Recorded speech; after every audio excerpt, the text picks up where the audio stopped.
তিরমিজির হাদিস 2201 নম্বর হাদিস। এই হাদিসের মধ্যে আছে রাসূলুল্লাহ সাল্লাল্লাহু আলাইহি সাল্লাম বলেন, আল ইবাদাতু ফিল হারজি কা হিজরাতিন ইলাইয়া। ফিতনার জামানায়, কলহ বিপর্যয়ের জামানায় আমার কোন উম্মত আল্লাহর ইবাদত করা আমি নবীর কাছে হিজরত করার সমতুল্য হয়ে যাচ্ছে। এই ফিতনার জামানায় আমি আপনি ইবাদত করাটা, নবী বলেন, কেমন যেন আমার কাছে হিজরত করলে যেমন হতো তুমি ফিতনার জামানায় ইবাদত করা, কেমন যেন আমি নবীর কাছে হিজরত করার মতো। আরেক হাদিসের মধ্যে আসছে, আবু দাউদের বর্ণনা, রাসূলুল্লাহ সাল্লাল্লাহু আলাইহি সাল্লাম বলেন, ফিতনার সময় আমার কোন উম্মত ইবাদত করলে আল্লাহ এক উম্মতকে 50 জনের সওয়াব দান করেন। সাহাবীরা জিজ্ঞাসা করলেন, হুজুর, যেই 50 জনের সওয়াব দান করবে এটা কোন 50 জন? ওই যুগের 50 জন না আমরা 50 জন? কথাটা বুঝেন। এই যুগে আপনি ইবাদত করছেন, এখন আল্লাহ আপনাকে 50 জনের সওয়াব দিবে, এটা কি এই যুগের 50 না নবীর জামানার মানুষের 50? সাহাবীদের প্রশ্নের জবাবে নবী বললেন, বাল আজরু 50 মিনকুম। ও সাহাবীরা, তোমরা 50 জনের ইবাদতের সওয়াব ফিতনার জামানায় আমার এক উম্মতকে আল্লাহ দান করে। সাহাবীদের, সাহাবীদের 50। এই জন্য প্রিয় মুসলমান ভাইরা, এই জামানায় ইবাদতের সুযোগ হাতছাড়া না করা, যতটুকু বেশি পারা যায় আল্লাহর ইবাদত করা। মসজিদে আগে যাইবেন, বের হবেন পরে, মসজিদে আগে যাবেন আর আসবেন পরে। এই নিয়তে আগে যাবেন যে যতক্ষণ এখানে থাকবো অন্তত আমার গুনাহ হবে না, এই জন্য আগে আগে যাবেন। আর সবার পরে আসবেন, কেন? যে যত পরে যাব তত গুনাহমুক্ত থাকতে পারবো। আল্লাহ আমাদেরকে কথাগুলা বোঝার তৌফিক দান করেন। আরেকটা দৃষ্টান্ত নেন, মুসনাদে আহমদের হাদিস। রাসূলুল্লাহ সাল্লাল্লাহু আলাইহি সাল্লাম বলেন, ইন্নাল আবদা ইযা কানা আলা তরিকাতিন হাসানাতিন মিনাল ইবাদা সুম্মা মারিদা কিলা লিল মালাকিল মুআক্কালি বিহি উকতুব বিমিসলি আমালিহি ইযা কানা তালিকা। মন দিয়ে শুনেন এই হাদিস। রাসূলুল্লাহ সাল্লাল্লাহু আলাইহি সাল্লাম বলেন, কোন বান্দা ইবাদতের একটা উত্তম পদ্ধতি গ্রহণ করছে, করার পর এই বান্দা নিয়মিত ইবাদত করে, একদিন এই বান্দা অসুস্থ হয়ে গেছে। এক বান্দা ইবাদতের উত্তম একটা পদ্ধতি গ্রহণ করেছে, হঠাৎ এই বান্দা অসুস্থ হয়েছে। কথার কথা, এক ব্যক্তি নিয়মিত 5 পৃষ্ঠা কোরআন তেলাওয়াত করে, যেমন ফজরের নামাজের পর সব মুসল্লি বের হয়ে যায়, আপনি কি করেন? ফজরের পর বৈশা বৈশা 5 পৃষ্ঠা কোরআন তেলাওয়াত করেন। এটা আপনার আলাদা একটা স্পেশাল ইবাদত।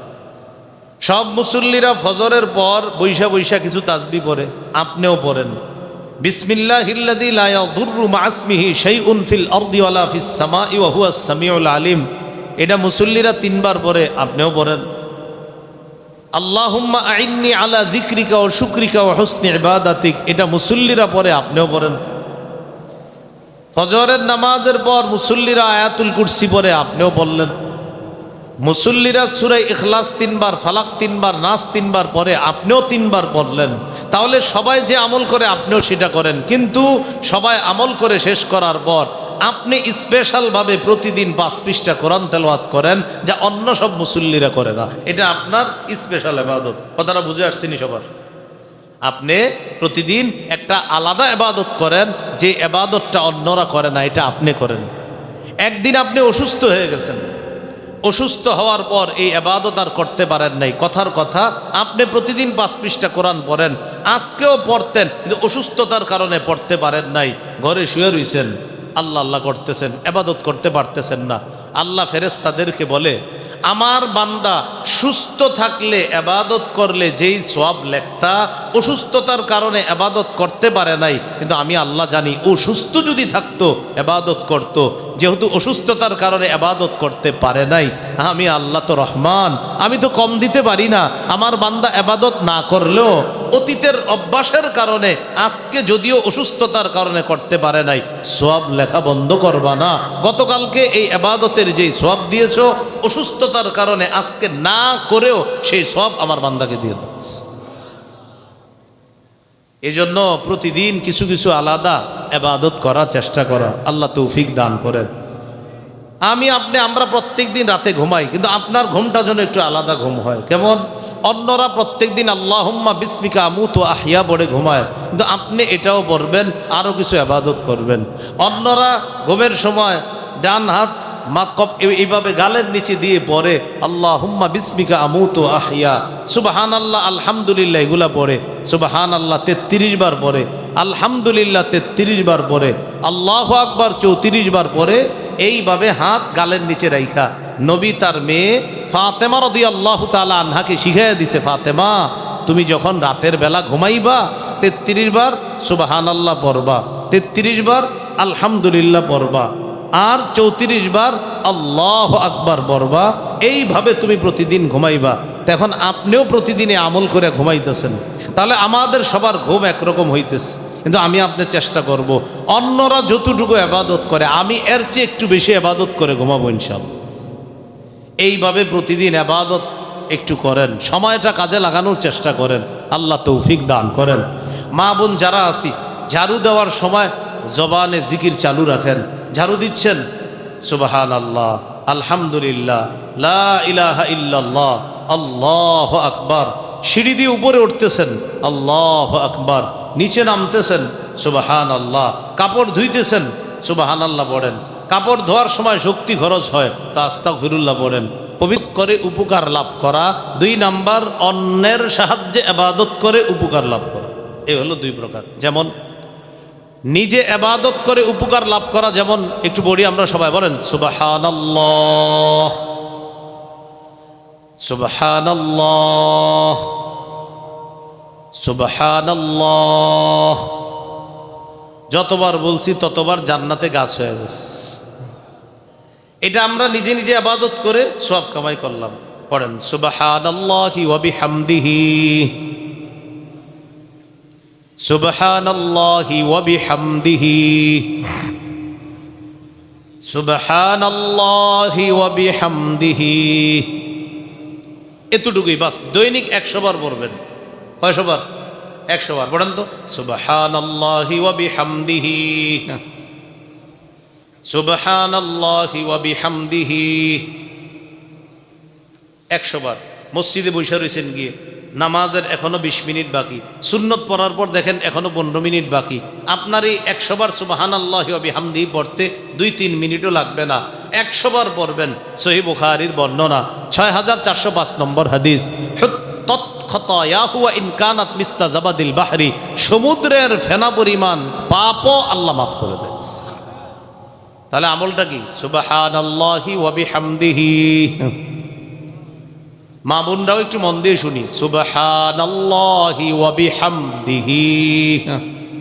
বাস একটু 100 বার পড়বেন, আল্লাহ আপনার সমুদ্রের ফেনা পরিমাণ গুনাহ আল্লাহ মাফ করে দিবেন। এখন দেখেন এই যে ইবাদতটা করলেন, এটা নিজে নিজে কামাই করছেন সওয়াব। যে কি সওয়াব? যে ভাই আমি 100 বার সুবহানাল্লাহি ওয়া বিহামদিহি বইরা আমার গুনাহ মাফ করাইছি আল্লাহর কাছ থেকে। এটা নিজে নিজে ইবাদত করে সওয়াব কামাই করলেন। আরেকটা হলো অন্যের সাহায্যে ইবাদত করে সওয়াব কামাই করা। যেমন সহিহ বুখারীর বর্ণনা 5353 নম্বর হাদিস, রাসূলুল্লাহ সাল্লাল্লাহু আলাইহি সাল্লাম বলেন, আস-সাঈ আলাল আরমিলাতি ওয়াল মিসকিন কাল মুজাহিদি ফি সাবিলিল্লাহ আবিস সাইমিন নাহার আল কাইমিল লাইল আল কানিতি বিআয়াতিল্লাহি লা ইয়াফতুরু মিন সিয়ামিন ওয়ালা সালাত। কোন ব্যক্তি বিধবা নারীর সহযোগিতায় এগিয়ে গেছে, কোন ব্যক্তি বিধবা নারীর সহযোগিতায় এগিয়ে গেছে, কোন ব্যক্তি অসহায় মানুষের সহযোগিতায় এগিয়ে গেছে, মুজাহিদ জিহাদ করলে যেই সওয়াব, সারা রাত নফল নামাজ পড়লে যেই সওয়াব, সারাদিন নফল রোজা রাখলে যেই সওয়াব, অসহায় ব্যক্তিকে সহযোগিতা করলে, বিধবা নারীকে সহযোগিতা করলে, মুজাহিদ এবং রাতের তাহাজ্জুদ গুজার এবং সারাদিন রোজা রাখনেওয়ালা যেই সওয়াব পাবে, ওই এক ব্যক্তিকে আল্লাহ সেই সওয়াব দান করবেন। বিধবা নারীর সহযোগিতা করলেন আপনি, আল্লাহ আপনাকে জিহাদের সওয়াব দান করবে, আল্লাহ আপনাকে সারা রাত তাহাজ্জুদের সওয়াব দান করবে, আল্লাহ আপনাকে সারাদিন নফল রোজা রাখার সওয়াব দান করবে। তাহলে বিধবা এবং অসহায় মানুষের সহযোগিতা গেলেন। এখন বলেন, আমরা যে বিধবা অথবা অসহায়কে সহযোগিতা করে সওয়াব পাইলাম, এটা কি নিজে পাইলাম না অন্যের সাহায্যে? অন্যের সাহায্যে মানে গরিব না থাকলে দান করবেন কারে? এই যে গরিবরে দান করে শুকরিয়া আদায় করবেন যে আলহামদুলিল্লাহ আজকে গরিব আছে বলে আমি তার কারণে দান করার সওয়াবটা পাইছি। জাকাত দেওয়ার পরে শুকরিয়া আদায় করবেন যে আলহামদুলিল্লাহ আমি জাকাত দিতে পারছি, অর্থাৎ এই লোকটা আছে বইলা আজকে আমি জাকাত দিতে পারলাম, সে যদি না থাকতো আমি কিভাবে দিতাম, তার কারণে আল্লাহ আমারে সওয়াব দান করবে।